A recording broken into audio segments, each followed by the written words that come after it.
If your legs feel weaker, your arms tire faster, and stairs now feel like mountains. This isn't just aging. It's a silent emergency your body's crying out to fix. As a doctor who's treated thousands of patients over 50, I can tell you this: losing muscle after midlife isn't just about getting older. It's about what we stop doing without even realizing it. Most people don't know that after age 50, we can lose up to 1% of our muscle mass every year, and by 70, we may have lost nearly a third. The result? Weak legs, poor balance, low energy, and a frightening increase in falls, fractures, and hospital visits. But here's the good news. Muscle loss is not inevitable. In this video, we're going to uncover the real reasons why your strength is slipping away, and more importantly, how to fight back with simple daily habits anyone can start at home. So if you've ever thought, I'm just getting older, think again. Your body might just need the right kind of attention. If this resonates with you, hit that like button, subscribe for more doctor-backed health tips, and let me know in the comments. Have you noticed changes in your strength lately? Your health is your greatest wealth. Let's protect it together. Page 1. Bati, why your muscles start disappearing after 50. You didn't trip. Your legs just didn't react in time. You didn't forget how to carry that bag of groceries. It simply became heavier than you remember. That creeping sense of weakness isn't your imagination. It's not just getting older. It's a biological condition called sarcopenia, and if you're over 50, it may already be affecting you more than you realize. Sarcopenia is the progressive loss of skeletal muscle mass and strength that starts as early as your mid-40s. According to the National Institutes of Health, adults can lose up to 8% of muscle mass per decade after 40, and that rate doubles after 70. But here's what's even more surprising. Many people don't notice it until something serious happens, like a fall or fracture, or the inability to get out of a chair without help. There are several culprits behind this hidden decline. The first is inactivity. As we age, we tend to move less. Retirement replaces the daily hustle. Sitting becomes more frequent, and suddenly an entire day can go by with barely any physical exertion. When you stop using muscle, your body assumes you no longer need it, and so it starts to break it down. Then comes nutrition. Older adults often eat fewer calories, but that also means less protein, which is essential for muscle maintenance and repair. Without enough quality protein, think eggs, fish, beans, lean meats, your body doesn't have the raw materials it needs to rebuild what you lose every day. But it doesn't stop there. Hormonal changes play a major role too. Testosterone and growth hormone, both critical for muscle growth, begin to decline after middle age. Add in chronic stress, elevated cortisol levels, and poor sleep that disrupts nighttime muscle repair, and you have the perfect storm for sarcopenia. So how do you know if this is happening to you? Start by paying close attention to the small things. Are you walking slower than you used to? Have you started avoiding stairs or getting up from low chairs? Does lifting your grandchild or a jug of milk suddenly feel more like lifting weights at the gym? Do you find yourself feeling weak or tired even after a full night's rest? Now let me share a story I'll never forget. A few years ago, a patient named Carol came to see me. She was 68, retired, and had always considered herself healthy. No major medical issues, walked her dog daily, cooked most of her meals. But something had changed. She told me, "Doctor, I feel like I'm fading. I used to lift my laundry basket. Now I drag it. I can't open jars. I've started using both hands just to push myself up from the couch." We ran a few simple tests and found that her grip strength, a common indicator of overall muscle health, was significantly below average for her age. Her walking speed had dropped. Her posture had started to stoop. She was in the early stages of sarcopenia, and she didn't even know it. The truth is, Carol's story isn't rare. It's common. Sarcopenia doesn't come with a loud alarm. It creeps in slowly, replacing confidence with hesitation and strength with stiffness. Most people shrug it off until a scare forces them to take it seriously. But here's the key: it's reversible. Not overnight, not with a miracle pill, but with awareness, consistent action, and a plan tailored to your body's real needs. Understanding why muscle loss happens is the first step, because when you understand it, you can fight it and even regain what's been lost. And that's what we'll do next. Let's talk about what happens if you ignore these signs and what you can do to take control. Part 2. The consequences of doing nothing. Losing muscle isn't just about feeling weak. It's about losing your freedom inch by inch. What starts as mild fatigue or a little stiffness in the morning can quietly evolve into something far more serious. If you let sarcopenia go unchecked, you're not just risking strength, you're risking your independence. Here's what happens. Without enough muscle to support your frame, your balance becomes unstable. Your steps grow shorter, your reflexes slow. According to the CDC, 1 in 4 adults over 65 falls each year, and falling just once doubles your chance of falling again. It's not just about bruises or embarrassment. It's about broken hips, fractured wrists, hospital stays, and often a permanent loss of mobility. But the danger doesn't end with bones. Muscle loss affects nearly every system in your body. Your heart has to work harder when muscles can't support circulation properly. Your digestion slows as abdominal muscles weaken. Even your brain suffers because muscle helps regulate blood sugar and inflammation, both of which impact memory and focus. Studies have shown that low muscle mass in older adults is directly linked to increased risk of dementia, depression, and early death. A 2020 review in the Journal of Cachexia, Sarcopenia, and Muscle found that sarcopenia doubles the risk of mortality in older adults even when adjusting for other health conditions. Now imagine this. George was 74 when he stopped going to the park. He'd always loved his morning walks an easy mile with his wife, stopping to chat with neighbors and stretch on the benches. But one winter he slipped on his porch. Just a bruise, no break, but it shook his confidence. He started walking less, then not at all. He used to take the stairs. Now he waited for the elevator. Slowly his world got smaller. His wife noticed he seemed foggier, more tired, a little withdrawn. 6 months later, George fell again, this time in the shower. He fractured his hip. Rehab was slow. He lost more strength, more mobility. He never returned to walking outside. He started using a cane, then a walker. Then most days he just stayed in bed.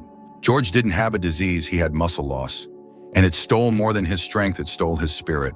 The worst part, this happens every day, not just to the frail, not just to the sick, to people who once felt strong, vibrant, full of life, and they don't see it coming because it happens gradually. Muscle is your insurance policy against decline. It's what lifts you out of chairs, steadies you on sidewalks, helps you climb steps, and even supports your lungs to breathe deeply and your mind to stay sharp. Lose muscle and you risk losing the ability to bathe or dress yourself without help, cook your own meals, walk without assistance, live in your own home, enjoy life on your own terms. This isn't about vanity. This is about dignity, freedom, life itself. Don't let muscle loss write your future. Because once you lose too much, getting it back becomes a much harder battle. But the good news is, if you act now, you still have time. And in the next part, we'll talk about exactly how. Part 3, 3 simple actions to rebuild muscle at home. The good news is this: you don't need a gym. You don't need fancy equipment. You don't even need more than 10 minutes a day to start building strength again. Reclaiming your muscle after 50 is possible right at home with simple actions that fit into your everyday life. There are 3 things your body is practically begging for. Give it these, and you give yourself the power to stay strong, mobile, and independent. First, move with gentle resistance. Your muscles only know one language: resistance. When you challenge them, even in small ways, they respond by rebuilding. But here's the key: it doesn't take brutal workouts. In fact, it shouldn't. Try this every morning. Sit down and stand up from a chair 10 times, slow and steady. No hands, just legs. Feel your thighs engage, your core tighten. That 1 minute a day can make a massive difference over time. Another easy move: grab 2 1-liter bottles of water. Use them like dumbbells. Do gentle bicep curls or hold them while stepping in place. These tiny acts teach your body that strength is still needed. Research from the American College of Sports Medicine shows that older adults doing low-intensity resistance training 2 to 3 times per week can significantly improve muscle mass balance and even reduce the risk of falling. Second, fuel your recovery with protein. Muscles don't grow from movement alone. They need building blocks, and that comes from protein. But not just any food. It has to be high-quality protein with essential amino acids that help your body repair and rebuild. Eggs are a fantastic choice.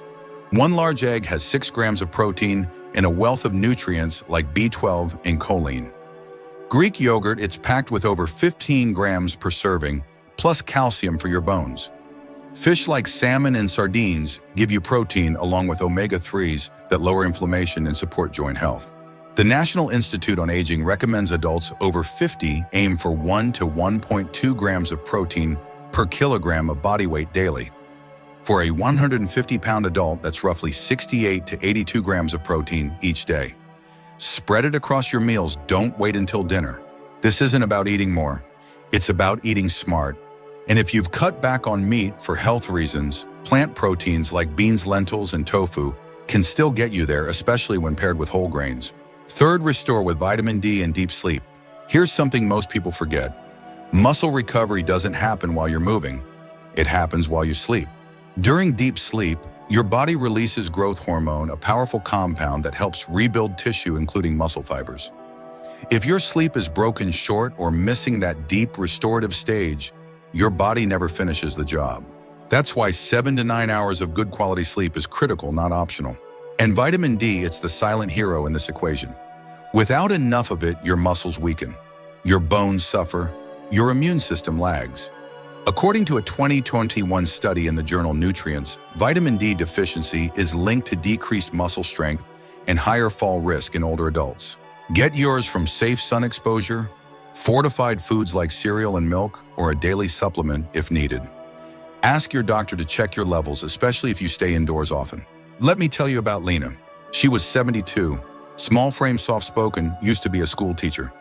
She came in after a minor fall that shook her confidence. Her tests showed early signs of sarcopenia. She didn't want to lift weights or join a gym, so we started small. Every morning she stood up and sat down from her kitchen chair 10 times right before breakfast. She added 2 boiled eggs and some yogurt to her morning routine. She started going to bed at the same time each night, stopped watching TV in bed, and added a vitamin D3 supplement. After 6 weeks, she came back smiling. "I can open jars again," she said. "My legs feel stronger, and I didn't realize how bad my sleep was until it got better." 6 weeks, no trainer, no treadmill, just small choices repeated daily. That's all it took to shift her trajectory. Your body still listens, your muscles still respond. You don't need to fight aging, you need to work with it. And if you're ready, your comeback starts today. Stand up 10 times, eat a real breakfast. Go to bed like it matters. Your future self will thank you. Part 4. The common myth: exercise is for the young. How many times have you heard this? "I'm too old for exercise, I'll just hurt myself." That's something for the younger folks. This mindset is everywhere, and it's dangerous. Because the truth is, older adults need exercise more than ever. Not high-impact workouts, not lifting heavy weights, but controlled, gentle movement designed to restore strength, protect balance, and keep independence alive. The idea that muscles don't grow past a certain age is simply not true. In fact, research from the University of Birmingham in the UK showed that men in their 70s who had never exercised in their lives built the same amount of muscle as lifelong athletes after just a few months of resistance training. Let that sink in. You can build new muscle, even if you've never exercised before, even in your 70s or 80s. What matters is how you move, not how long you've been doing it. Now let me tell you about Mike. Mike was 81. He came in after his daughter begged him to. He hadn't walked more than a few steps a day in months. He sat most of the time, napped a lot, barely had the energy to stand at the kitchen counter. He told me, "Doc, I used to be a runner. Now I'm just tired." He believed the damage was done, that he had passed the point of no return. So we started with something simple: a few heel raises, some light wall push-ups, seated marching in front of the TV. Nothing painful, nothing scary, just movement calculated, safe, slow. He added more protein to his meals, got a little sunshine each morning, went to bed at the same time every night. 8 weeks later, Mike walked into my office without help. He wasn't fast. He wasn't training for a marathon, but he was walking, standing straighter, sleeping better, even laughing more. He told me I didn't think I could feel this good again. The myth that exercise is only for the young steals health from those who need it most. Because when we stop moving, we start losing, and the cost is real.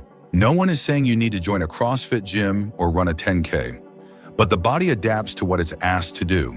And when you ask it gently, daily, and with care, it still answers, no matter your age. Your muscles still remember. Your joints still benefit. Your heart, your brain, your bones all respond to movement. The National Strength and Conditioning Association recommends older adults perform resistance or strength training 2 to 3 times per week. These sessions can include bodyweight exercises, resistance bands, or light dumbbells. It's not about intensity, it's about consistency. Movement increases blood flow. It sharpens your mind, it improves mood, and most importantly, it helps you stay living life on your terms. The biggest risk isn't exercising. The biggest risk is believing you can't. Your age isn't a stop sign. It's a reason to keep going. Carefully, consciously, and with the confidence that yes, your body still works, and it still wants to work for you. Losing muscle isn't your destiny, it's a signal, a wake-up call, a quiet nudge from your body reminding you that strength is still within reach. It's never too late to rebuild what time has taken. Every step you take, every bite of real food, every full night's sleep brings you closer to the strong, independent life you deserve. Your body is the home of your soul. If you ignore it, it fades. But if you care for it, even gently, even a little each day, it will return the favor. Stronger, steadier, more alive than you imagine. Tonight, try standing up and sitting down 10 times. Tomorrow, add 1 egg to your breakfast. Take the first step. Because action, no matter how small, is how strength begins. If this video gave you insight, encouragement, or a reason to take care of yourself again, please like, subscribe, and share your thoughts in the comments. Your health is your greatest wealth. Let's protect it together.